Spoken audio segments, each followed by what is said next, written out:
Alright, in this first lesson we're going to take a look at some of the image sampling attributes found inside of V-Ray. Okay, so we're going to start out with just demonstrating this on a relatively simple scene. So I'm going to start by opening up my render settings, make sure that we are set to use our V-Ray render engine. And if we take a look inside the V-Ray tab, we should see the image sampler. Now essentially the image sampler is just controlling the subdivisions, or rather the anti-aliasing, of our image at render time. So this is really going to be a really important area to understand, because this is going to have a very important role as far as controlling the overall look and quality of our final render. Now if we pull down this menu for the sampler type, you can see that we actually have three different types to choose from: fixed rate, adaptive DMC, and adaptive subdivision.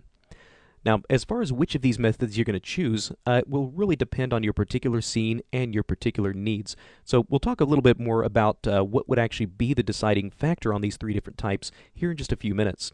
So let's start by just talking about some of the different attributes found in these three different types. Let's start with the simplest one, which is going to be fixed rate.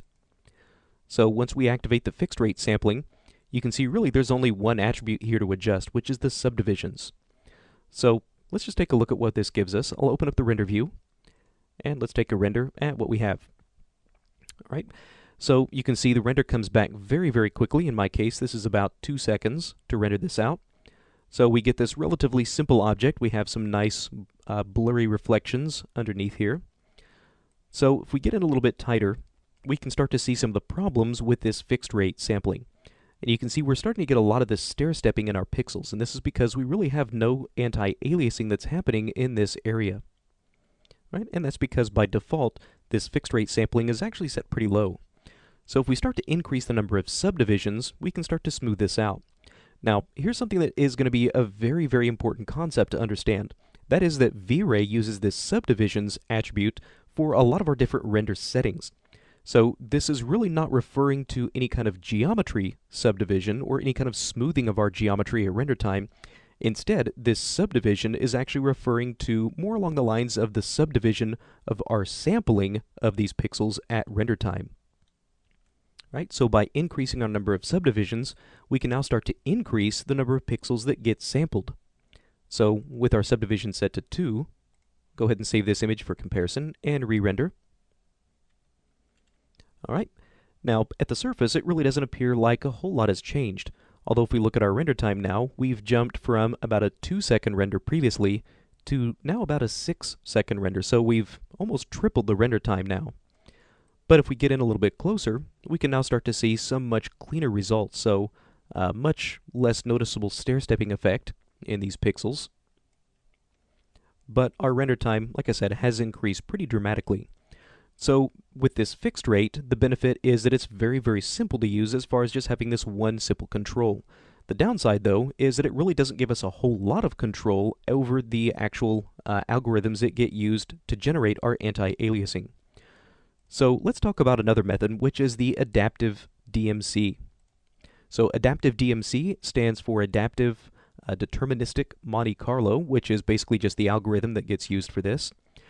Now, what this will allow us to do is make some kind of a determination based on the either the contrast of our image or any number of factors.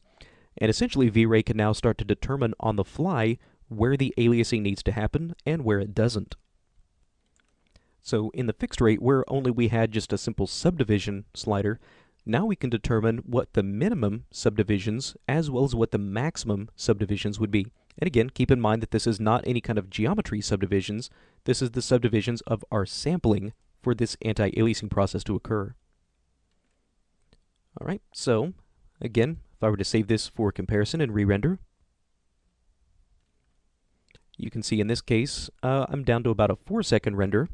So I've definitely shaved a little bit of time off. And if we get in here a little bit closer and start to look at some of our sampling, you can see that overall this adaptive DMC sampling does a pretty good job. Right, so essentially now we're just telling V-Ray to use its best judgment as far as determining where that aliasing needs to happen. If we want more or less, we can start to adjust these values. So maybe if we wanted to see what our renders could start to do as far as maybe being a little bit faster, we can start to drop that subdivision down. Right, and looking at this, that really didn't make a tremendous amount of difference. Right? Now, one thing that we can start to control is this threshold. Now, this is actually going to be a very, very important attribute because this is what determines what V-Ray will use as kind of its threshold for determining whether or not we're going to use a value between 1 or 4 or any value in between. Right? So with this threshold set to a very, very low value, what that means is that V-Ray is going to be very, very particular as far as where this anti-aliasing gets added, and it's going to add it as in a lot more places because it does have this very, very low threshold for determining where that needs to happen. Now, if we wanted less anti-aliasing, or if we just wanted to speed up our renders a little bit for preview purposes, we can start to increase this threshold. So let's go ahead and bump this up to something a little bit higher, like 1. Now again, I'm going to save this image for comparison and re-render. Right, now in my case, this came back now much, much faster. We're at about a 2-second render. But you can start to see that this image is much, much noisier compared to what we had before. Right, so a lot of times whenever choosing any of these different sampler types, the default settings for these are actually very, very good for some kind of a production quality output. So if you're still in your early lighting phases and you still want to keep your renders moving as quickly as possible, typically I find that you're going to have to come in and actually start to bump some of these values around so that you can start to actually get a lower quality render that can start to come back actually just a little bit faster. Right, so once you have all your lights set up and you're ready to start moving back to your final production quality, we can then just start to bring this threshold down, which will again make our renders perform a little bit slower, but you can see now much, much better quality compared to what we had before. Alright, so finally we have the adaptive subdivision method, and this is actually the default method that's used in V-Ray.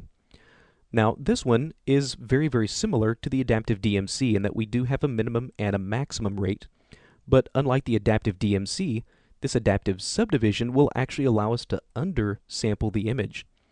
So if you recall from the fixed rate in the adaptive DMC, the minimum rate, the lowest it could go was 1, which means it will essentially look at every single pixel and use that as its starting point.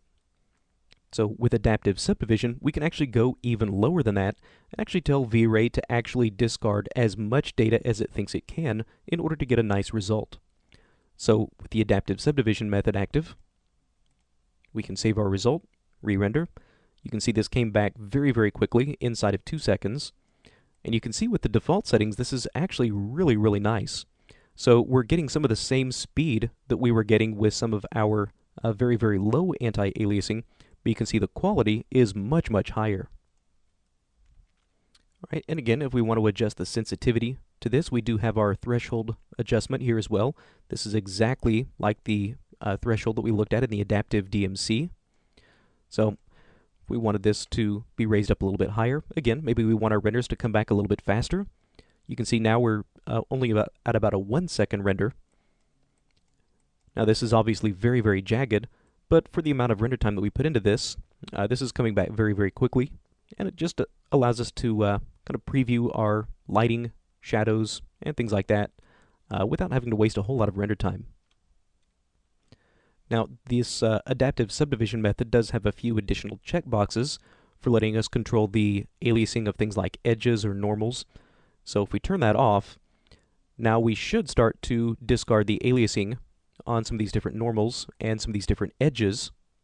So if we re-render that, you can see now, whereas before, even though our texture was very anti-aliased or very heavily aliased with these stair-stepping effects, our edges of our geometry still stayed nice and sharp.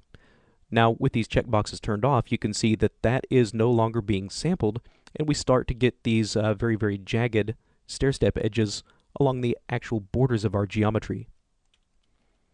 Right, so again, these are features that you probably would want to have turned on for your final renders, but as you're starting to go through your previews and getting your lights and your shadows set up, if you want to start to get your renders back as quickly as possible, you can start to turn some of these options off and start to save yourself some nice render time. Alright, now before we wrap this up, I will talk just for a few minutes about some of the different scenarios which would probably determine which of these different sampling types you would want to use. All right, so I've gone ahead and just listed these out for you as a quick reference. So the adaptive subdivision, which again was the default sampling method inside of V-Ray, this is really going to be best used for smooth scenes. This is really something that does not do very well with glossy effects. So things like depth of field, soft shadows, glossy reflections. This adaptive subdivision is really not very well suited for that because it's going to start to undersample as much as possible, and it can start to introduce some noise and artifacts in these particular situations. But if you really don't have a scene that has any of these glossy effects or any sort of glossy reflections, things like that, this adaptive subdivision is actually a very, very good method to use. Now, if you wind up having scenes that do have lots of glossy reflections, lots of soft shadowing effects, global illumination effects, in that case, the adaptive DMC might be a little bit better choice. Again, this is going to be good for very heavily detailed textures, things where we need to maintain a lot of detail in our geometry, and areas where we have lots of blurry and glossy effects. As a matter of personal preference, because I do find that a lot of my scenes wind up having these types of effects, I do wind up using adaptive DMC for most of my renders, at least for the final output. Now, we also have the fixed rate. Now, the fixed rate is probably the one that you would wind up using the least frequently. Now, again, just like the adaptive DMC, this is going to be really nice for complex scenes. This does handle blurry and glossy effects a little bit better than something like the adaptive subdivision, and this is able to handle detailed textures and maintaining the details in your textures a little bit better than the adaptive subdivision method. Again, this one is a little bit longer to render, just because of the lack of control and the lack of undersampling that this one offers you, but if you find that maybe your adaptive DMC is giving you some unpredictable results, this does act as a nice alternative. Alright, so that's a look at some of the different sampling types that we have to choose from within V-Ray.